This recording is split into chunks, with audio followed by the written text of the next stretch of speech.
يا أيها المزمل قم الليل إلا قليلا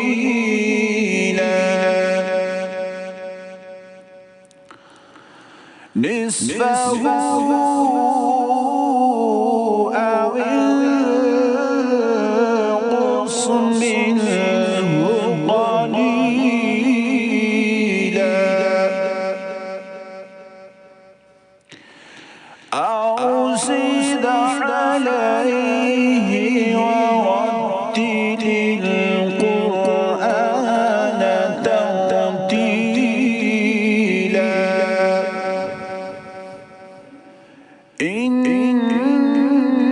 إنا سنلقي عليك قولا ثقيلا